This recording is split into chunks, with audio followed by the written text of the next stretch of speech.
सितंबर माह में कब कब एकादशी है उसकी जानकारी आपको इस वीडियो में मिलने वाली है। इसके साथ ही साथ 2 सितंबर या 3 सितंबर परिवर्तनीय एकादशी कब है, व्रत कब रखना है, उसका पारण कब करना है, उसकी जानकारी आपको इस वीडियो में मिलने वाली है। इसके साथ ही साथ परिवर्तनीय एकादशी की शरण पूजन विधि और एक व्रत कथा जिसे आपको अवश्य सुनना चाहिए। वीडियो बहुत उपयोगी है, अंत तक देखें ताकि कोई भी उपयोगी जानकारी आपसे ना छूटे। सबसे पहले बढ़ते हैं परिवर्तनीय एकादशी क्यों मनाई जाती है और उसका क्या महत्व होता है, वह समझते हैं। सनातन धर्म में भाद्रपद का महीना काफ़ी बेहद खास माना जाता है। इस दिन कृष्ण पक्ष के जगत के इस दिन कृष्ण पक्ष में जगत के पालनहार भगवान विष्णु का जन्म उत्सव मनाया जाता है। वहीं शुक्ल पक्ष में राधा रानी का अवतरण दिवस मनाया जाता है। साथ ही भाद्रपद महीने में गणेश उत्सव भी है आता है। इसके अलावा भाद्रपद महीने में इस प्रकार के व्रत त्योहार भी मनाए जाते हैं जिसमें हरतालिका तीज भी शामिल है। भाद्रपद माह के शुक्ल पक्ष की 10वीं तिथि के अगले दिन परिवर्तनीय एकादशी मनाई जाती है। ये दिन काफ़ी अच्छा अवसर होता है लक्ष्मी और नारायण की पूजन अर्चन करने का। यह व्रत रखने से भगवान विष्णु का पूजन अर्चन करने से माँ लक्ष्मी शीघ्र प्रसन्न होती हैं। आपकी सभी प्रकार की मनोकामनाओं को पूर्ण कर देती हैं। देवी माँ लक्ष्मी की कृपा से साधक की हर प्रकार की मनोकामना पूर्ण होती है। साथ ही घर में सुख समृद्धि बनी रहती है। अब आप ये समझ लीजिए कि तिथि की शुरुआत कब हो रही है।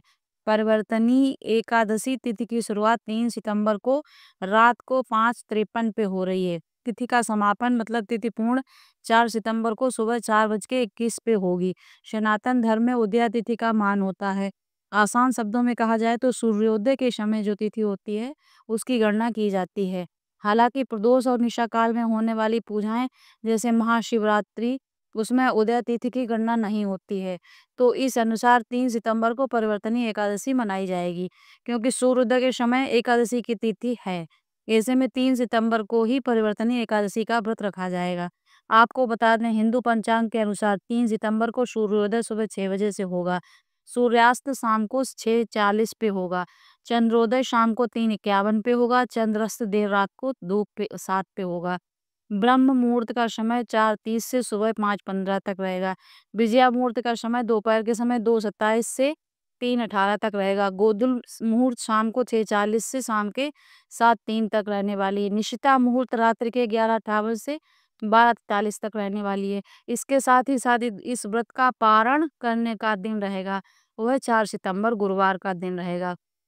तो आपने समझ लिया कि आपको पारण कब करना है और व्रत कब रखना है। 3 सितंबर को व्रत रखना है, 4 सितंबर को पारण करना है। पारण का समय भी समझ लीजिए 4 सितंबर को दोपहर के 1:36 से शाम के 4:07 तक का समय, इस बीच में आप अपना व्रत खोल सकते हैं। अब इस व्रत की सरल पूजन विधि क्या है वो भी समझ लीजिए।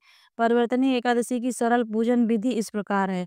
सुबह उठकर स्नान जल्द कर लेना चाहिए। भगवान विष्णु माता लक्ष्मी का पूजन अर्चन करना है।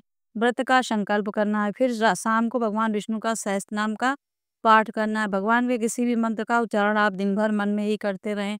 भगवान को पूजन सामग्री में आप घी धूप फूल तुलसी दल नैवेद्य फल मिठाई ये जरूर शामिल करें। अगर भगवान विष्णु की तस्वीर है तो उसके सामने पूजन अर्चन कर सकते हैं। मूर्ति है तो उसके सामने पूजन अर्चन कर सकते हैं। भगवान विष्णु माँ लक्ष्मी की तस्वीर या मूर्ति के समक्ष आपको दीपक अवश्य प्रज्वलित करना है। धूप भी अवश्य दिखाना है। फूल और तुलसी दल भी जरूर अर्पित करना है। भगवान विष्णु को फल मिठाई और अन्य सात्विक भोजन का भोग लगाया जाता है। साथ ही साथ विष्णु सहस्त्र नाम का पाठ करना है। भगवान श्री कृष्ण के नामों का जाप करना है। तुलसी मंत्र का भी आप जाप कर सकते हैं। इसके साथ ही जो मंत्र आप अभी तक जाप करते हुए आए हैं उनका भी जरूर जाप करना है। रात में या फिर भगवान के मंदिर में श्री हरि के सामने 9 बाती वाला दीपक आपको लगाना है ताकि वो रात भर जलता रहे। दिन भर सात्विक भोजन फल दूध सब्जियां आप ले सकते हैं। प्याज और लहसुन जैसे तामसिक भोजन का सेवन करने से आपको इस दिन बचना है। अगली जो द्वादशी की तिथि होती है उसमें आप चावल का सेवन करके ये व्रत खोल सकते हैं। इस महत्व उम, इस इस व्रत का यह है कि एकादशी पर भगवान विष्णु अपने शयन काल में करवट लेते हैं, इसलिए इसे परिवर्तनीय एकादशी कहा जाता है। इस व्रत को करने से जाने अनजाने में हुए पापों का नाश होता है। बहुत ही सुख समृद्धि आपको प्राप्त होती है और परलोक में मुक्ति दिलाने वाला ये व्रत माना जाता है। परिवर्तनीय एकादशी की एक छोटी सी जो कथा है, वह इस प्रकार है। परिवर्तनीय एकादशी इसे 52 एकादशी भी कहा जाता है। कहा जाता है इस दिन क्षीर सागर में सोए हुए भगवान विष्णु निद्रा में करवट बदलते हैं, इसलिए इसे परिवर्तनीय एकादशी कहा जाता है। इसकी कथा इस प्रकार है। भगवान कृष्ण युधिष्ठिर को बताते हुए कहते हैं, त्रेता युग में प्रहलाद का पौत्र राजा बलि राज्य करता था। ब्राह्मणों का वह सेवक था और भगवान विष्णु का बहुत बड़ा भक्त था। इंद्रादि देवताओं का शत्रु था। उसने अपने भुजबल से देवताओं पर विजय प्राप्त कर उन्हें स्वर्ग से निकाल दिया। देवताओं को दुखी देखकर भगवान ने बावन का अवतार लिया, उद्दन का रूप धारण किया और उन्होंने बलि के द्वार पर आकर मुझे 3 पग धरती चाहिए ऐसा दान चाहा। बलि राजा बोले, तीनों लोग मैं दे सकता हूँ, विराट रूप आप रख लो और जो नापना चाहते हो वह नाप लो। विष्णु रूपी भगवान वामन का आकार बढ़ना शुरू हुआ। उन्होंने इतना बड़ा आकार लिया कि अंतरिक्ष के छोर को उन्होंने छीन लिया। उन्होंने अपने 2 पग में ही पृथ्वी, आकाश, ब्रह्मांड को नाप लिया। उन्होंने राजा बलि से पूछा, हे दानवेंद्र, अब मैं अपना तीसरा पाँव कहाँ रखूं? इस पर राजा बलि वामन को प्रणाम करते हुए कहते हैं कि हे प्रभु, आप अपना तीसरा पग मेरे सिर पर रखें। भगवान वामन ने ऐसा ही किया। राजा बलि के सिर पर पाँव रखकर उसे पाताल लोक पर भेज दिया। जब भगवान चरण उठाने लगे तो राजा बलि ने कहा, भगवान, मैं आपके मन मंदिर में रहना चाहता हूँ। तब भगवान ने कहा, अगर तुम 52 एकादशी का व्रत करोगे तो मैं तुम्हारे द्वार पर कुटिया बनाकर रहूंगा। राजा बलि ने विधि सहित व्रत किया। तब से भगवान ने एक कुटिया पाताल लोक में एक क्षीर सागर में बनवाई। काफी अच्छा दिन है। अगर आप इस दिन गुरु जी पंडित प्रदीप मिश्रा जी का बताया कोई उपाय करना चाहते हैं तो आप एकादशी का उपाय कर सकते हैं। अगर आपके घर में एक कमाओ सवा खर्च वाली स्थिति बनी हुई है तो एक काफ़ी सरल और आसान उपाय आपको करना है। भोलेनाथ के मंदिर में जाना है और भोलेनाथ के मंदिर में जाकर शिवलिंग पर एक कलश जल अर्पित कर देना है। जल अर्पित करने के बाद आपको 3 बार स्वधा स्वधा सुधा बोल देना है।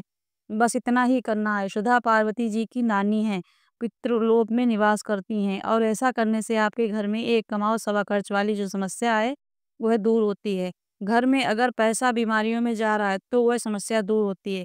घर में पैसा टिकता है, धन टिकता नहीं है, धन संपदा की वृद्धि देखने को मिलती है। पितरों का आपको आशीर्वाद प्राप्त होता है। ये विशेष उपाय आपको किसी भी एकादशी में कर सकते हैं। इस परिवर्तनीय एकादशी में आपको ये उपाय अवश्य करना है। आप चाहो तो श्रद्धा स्त्रोत का पाठ भी कर सकते हैं। वीडियो में बताई गई जानकारी संबंधित कोई भी प्रश्न है तो आप पूछ सकते हैं। अगर हमारी वीडियो में बताई गई जानकारी आपको अच्छी लगी हो तो प्लीज़ कमेंट कीजिए।